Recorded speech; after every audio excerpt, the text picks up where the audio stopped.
अस्सलामु अलैकुम रहमतुल्लाहि व बरकातुहू। मैं अब्दुल हलीम और आप देख रहे हैं अल उलमा मीडिया। अल उलमा मीडिया के सभी नाजरीन का मैं इस्तकबाल करता हूं और दुआ करता हूं कि अल्लाह पाक आप सभी हजरात को अपने हिफ्ज़ व अमान में रखे। दोस्तों, आज का ये वीडियो बहुत ही अहम वीडियो है। आपसे गुजारिश है कि आप इस वीडियो को आखिर तक देखें, ख़ास तौर से वो हजरात जो किसी मस्जिद के इमाम हैं और बरसों से वो इमामत कर रहे हैं। ये वीडियो मैं इसलिए बना रहा हूँ क्योंकि पिछले साल भर से मैंने कई ऐसे इमाम से मुलाकात की जो सालों से इमामत कर रहे हैं और महंगाई को देखकर, बदलते दौर को देखकर, हालात को देखकर उनके अंदर एक दाइया पैदा हुआ, एक शौक़ उनको हुआ कि अब हम इमामत के साथ तिजारत भी करें, इमामत के साथ दुनियावी लाइन से कोई बिजनेस करे, इमामत के साथ साथ छोटा मोटा कारोबार करे, कोई धंधा करे, जिससे मेरी दुनिया और आखिरत दोनों महफूज हो जाए।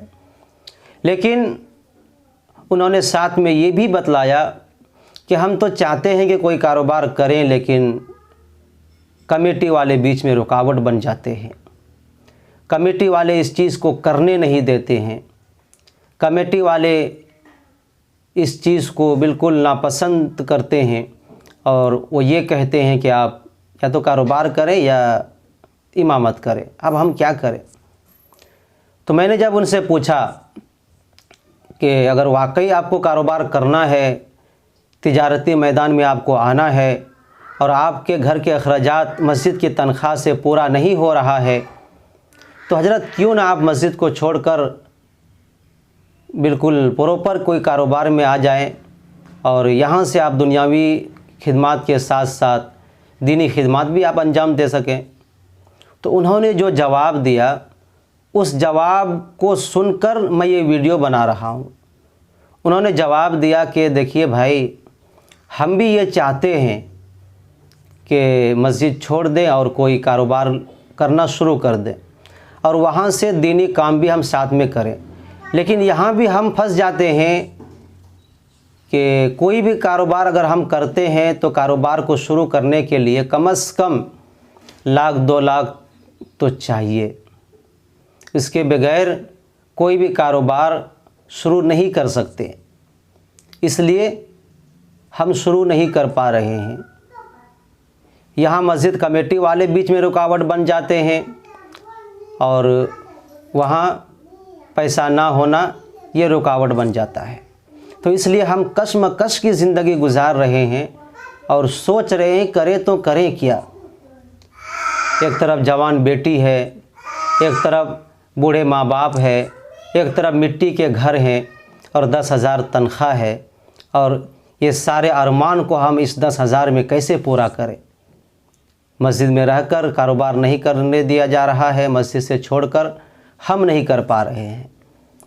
तो इसीलिए मैंने इस टॉपिक को आज चुना, जिससे कि आपकी ये परेशानी दूर हो सके। यानी अगर आप 5 साल से 10 साल से इमामत कर रहे हैं और उसके बाद अगर आपके अंदर ये शौक़ पैदा होता है कि अब हम कोई कारोबार करें, तो उस वक्त ये आपको सोचना ना पड़े कि हम करें तो करें कैसे, कहाँ से शुरुआत करें।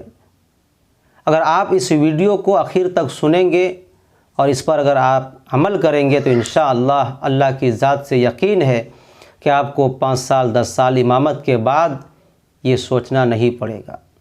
तो आइए शुरू करते हैं। सबसे पहला काम आप ये करें कि आप अपनी लाइफ से फजूल खर्ची को हमेशा के लिए ख़त्म कर दें। कभी कभी ऐसा होता है कि हम दूसरों की खुशी के लिए, दूसरों को छोटा करने के लिए अपनी हैसियत से, अपने मेयार से, इस्तिताअत से, अपनी औकात से हम तजावुज़ कर जाते हैं कि उसको हमें दिखाना है। वो अगर 200 मीटर कपड़ा का कुर्ता पहन रहा है तो हम 500 मीटर वाला कुर्ता सिलाएंगे। वो अगर 50 रुपये की टोपी पहन रहा है तो हम 300 की टोपी पहनेंगे। वो अगर 5 रुपये का कलम अपने पैकेट में रख रहा है तो हम 100 रुपये का स्टील वाला कलम रखेंगे, गोल्ड कलर में, वो अगर 10 रुपये की बटन लगा रहे हैं तो हम डबल काज वाला बटन लगाएंगे। दोस्तों, इससे क्या फ़ायदा होने वाला है? इससे ना तो आपका कोई फ़ायदा है और ना दूसरे का कोई नुकसान है। नुकसान तो आप ही का है कि आप दूसरे के चक्कर में महीने के 1000, 2000, 3000 तक फजूल खर्ची में पैसे बर्बाद कर रहे हैं। वो साइकिल चला रहे हैं तो आप दूसरों को दिखाने के लिए, दूसरों को नीचा करने के लिए, अपना बड़कपन जाहिर करने के लिए आपने किस्त पे, ड्यू पे बड़ा मोबाइल ले लिया, मोटरसाइकिल ख़रीद ली। तो क्या होगा? अगर आपकी हैसियत साइकिल ख़रीदने की है तो साइकिल ख़रीदिए। अगर आपकी हैसियत मोटरसाइकिल ख़रीदने की है तो ख़रीदिए, इसमें कोई मुझे एतराज़ नहीं है। लेकिन दूसरों को दिखाने के लिए, दूसरों को नीचे करने के लिए, अपना बड़कपन जाहिर करने के लिए इस चीज़ के लिए आप फजूल खर्ची ना करें। तो सबसे पहला काम आप ये करें कि आप अपनी लाइफ से, अपनी ज़िंदगी से फजूल खर्ची को बिल्कुल ख़त्म कर दें। दूसरी चीज़ जो आप करेंगे, दूसरी चीज़ आप ये करें कि वो फजूल खर्ची जो आपने ख़त्म की तो जाहिर सी बात है अब आपके अकाउंट में, आपके हाथ में 1000-1500 का पैसा इजाफ़ा होगा। 2000-3000 आपके बचेंगे। अब क्या करें उस 2000-3000 का? आप उस पैसे को सेविंग करें, उस पैसे को जमा करें, और जब जमा करें तो उस पैसे को आप भूल जाएं कि मैंने 3000 रखा है, और यह अपना एक मामूल बना लें कि हर महीना मुझे अपनी हैसियत के मुताबिक, अपनी आमदनी के मुताबिक, अपनी तनख्वाह के मुताबिक एक अमाउंट मुझे जमा करना है। देखिए, अगर आप एक इमाम हैं तो अगर आप 10,000 भी महीने का तनख्वाह ले रहे हैं तो उस तनख्वाह में आप 3000 निकाल दें और हर महीने का ये मामूल बना लें कि 3000 रुपये मुझे हर महीना जमा करना है, और आप जमा करें। तो अब सोचिए कि अगर आप 3000 रुपये हर महीना जमा करते हैं तो साल में कितना हुआ? 3 साल में कितना हुआ? 5 साल में कितना हुआ? लाखों, 2 लाख रुपये हो जाते हैं। तो ये दूसरा मामूल आप बना लें कि हर महीना अपनी हैसियत के हिसाब से, अपनी तनख्वाह के हिसाब से एक रकम आप अपने हिसाब से तय करें। मैंने 3000 अपने हिसाब से बताया है, आप अपने हिसाब से जमा करें और उस पैसे को आप भूल जाएं। ये आप दूसरा काम करेंगे।